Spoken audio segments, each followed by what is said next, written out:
Speaking of bad ads, Yeah. this is a good ad. I really like what Duolingo did here with Charli XCX. Basically, Nice. I guess they sent their own employees, which was even like the funniest thing ever. Duolingo sent their own employees to a Charli XCX concert, and they're all dressed as the Duolingo owl, and they all bought floor tickets or floor. Yeah, I guess floor. We're in the mosh. Yeah, Jolly admission. And they were in the middle, and this was on Charli XCX's first tour date of her new tour, coming off the whole Brad Summer thing. Smart. And it's really cool they're in the because tees, right? That's what Yeah. photo, yeah.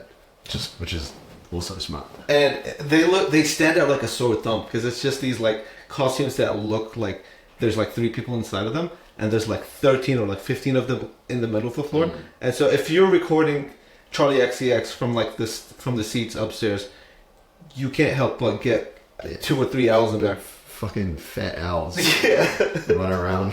yeah, and Crazy, eh? it's really cool because Smart. yeah, The UGC that would have been Yeah. great. It's really good. stupid because it's really cool because it all ties into each other. It's not like they just pulled up and they did the thing. Like back when Brad Summer was the biggest thing ever, Duolingo was on that trend heavy. Yeah. Especially like even like with the correlation of like their green being super similar to the green of the bread. But it also, it's like Duolingo is like sassy as fuck, doesn't care. Like or Duo, the owl, Yeah. the character, obviously, like they understood that like the character Duo would totally be all about this. Yeah. And it made him make even more sense. And Duolingo it is Brett. creates the evolution. Yeah, Duolingo is a very brat character, I guess. Yeah. I mean, I don't actually use Duolingo, but like, No. if you're in marketing, you kind of keep an eye on these. Yeah, no, definitely. I always think about the logistics when I see something like this. I'm like, did they contact the promoter or whoever they'd have to contact to do this?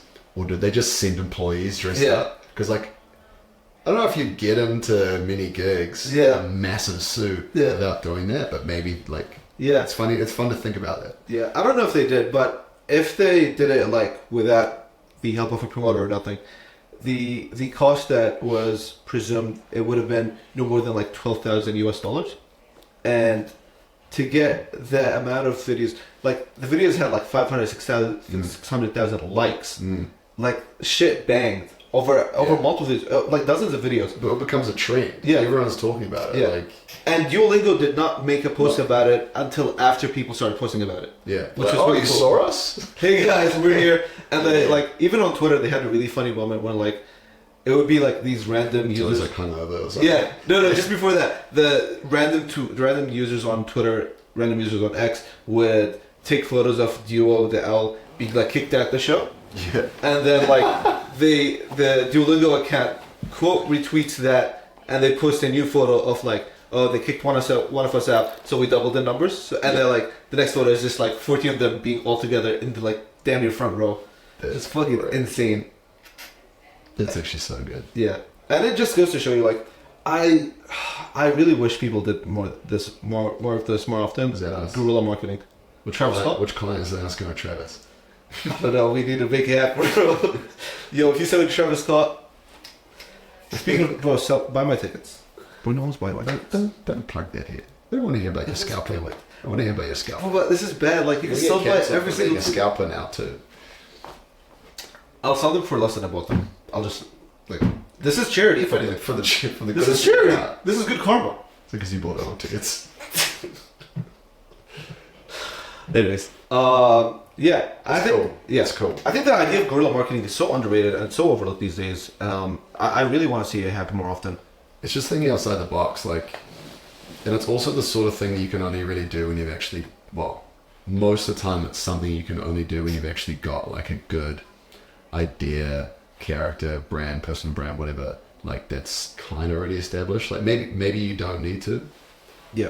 I'm saying like you could potentially could have used this to launch a new character and have it be like real mysterious, but it's so much easier when the Duolingo brand is so strong. Yeah. Like it's not, oh, what's the owl? It's like, oh my god, it's the Duolingo owl. Yeah, like, yeah, it's the owl. Yeah. And Most famous owl since Hedwig. literally more famous than OVO too. Oh, OVO, yeah, definitely. OVO stocks are going down right now. But it was really cool. I forgot to mention they were also all wearing brand T-shirts, Yeah. which is like part of the whole thing. Yeah. But yeah, they just Caught the stuck out like a sore thumb. It just goes to show you like authenticity sticks, or like playfulness, like Yeah. them being all about playful. playfulness, yeah. It's stuck so heavy with their audience, and like especially like they've garnered a certain audience that almost overlaps with Charli XCX's audience. That it's like, oh, like no one goes into a Charli XCX concert thinking Duolingo's gonna be there, but if you're there, you're almost not surprised. You're like, that would make sense. Yeah. You know what I'm saying? Can you imagine? So like, it just goes to show that's great. It's great strategy because like, you say that like they were pitched like a new character for their app. You're like, oh, we've got the owl, cool. Like, and then they're like, I guess they at one point they already had the owl and they extended it further into the mascot with it brought to life. But when you think about like brand personality and tone, it doesn't always have to just be like we're friendly, we're innovative. Like, no, we're a bit sassy. We cuss people out. Like the Wendy's Twitter thing that was going well for a while. I don't know if it still is. Twitter's kind of dead.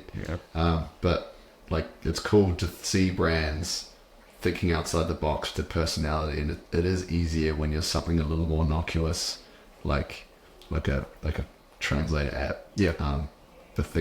A language app. But think about that sort of thing. It was really fun. Yeah, I think it's also another thing where like Takes a good client too. Yeah, it humanizes brands. It takes a certain amount of like humility to have brands become fans of something.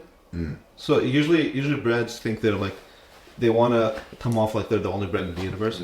But Duo's like, no, like we're human. We like this artist. Let's fuck with them. And outside of their category, obviously as well. Like yeah. Cause you know what's the craziest thing? Axe body spray. Their whole Instagram is dedicated to like glazing Playboy Cardi. Is it? Yeah. So I've actually seen it. Like whenever anything Playboy Cardi happens, they're always like the first people to like reply to it. They've made like vampire Playboy Cardi inspired like body spray cans, and like they're now like part of the actual fan base. Yeah. Which is really cool because now like I guess it's especially when an artist has such a cult fan base, you stick out as like one of the big faces, being ambassadors of that thing. So yeah, if I were to get body spray, I would get Axe body spray now.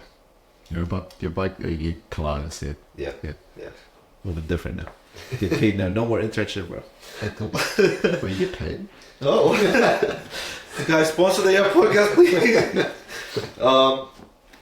I think, but this whole approach, I don't know if it works for every brand.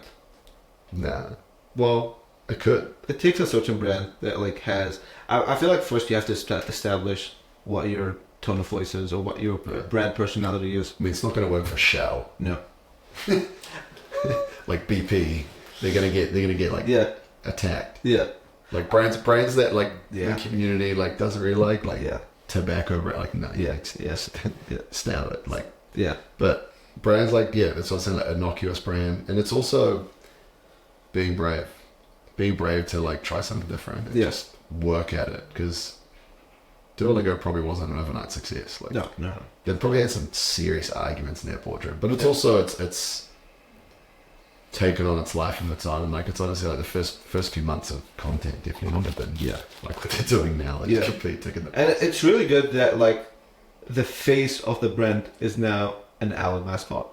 It's not a certain influencer. You're not stuck. That's the other reason why it's quite useful is like you see these things go sour. Like Tina from Turner's here in New Zealand is like amazing and performs really well. Obviously, it's what the brand has had so much performance improvement. But like if Tina went off the rails, because it's a comedian here. Like thankfully they found a really good partner and she's great at doing it. Yeah. But like that could go completely sour. For sure. And I'm sure there's plenty of brands that like had that go sour. Yeah. It like especially at the pivotal moment. Yeah. Because they put a lot of trust in the creator, and oftentimes the creator, rightfully so, could kind of hold the brand hostage. Yeah, exactly. I don't know if it's rightfully so, like, but they could hold the brand hostage if they haven't got their contract sorted out. Especially because a lot of the time, the association hits hardest when like the brand is at its peak. Yeah, that's when like the person is like the face of the brand is also at its peak, and so when that person leaves, a part of that brand leaves. But thankfully, like, fucking Duolingo could shove any. It could be me that fucking I'll costume It problem. also impacts their own brand. Yeah. Like, Tina from Turner's, like her, I'm sure her own, that comedian, I'm sure her own career Yeah. was both supported by it, but Yeah. maybe like it's going in a slightly different direction now. Hmm. Yeah, it's interesting. Yeah. With that being said, guys, thank you so much for tuning to the podcast. Connor Ritchie, any final words? Where can the people find you? You can find me at Taz. You can find me on LinkedIn. Yeah. Don't go find me anywhere else. I think I That's said that before. Yeah. Final words. Eat your veggies. Yeah. Go gyms. Lift weights. Don't dream about playing for Man United. Have bigger dreams in life. It's a great dream. It's the theater of dreams. The theater of dreams. That's a good one. I can't top that. See you tomorrow.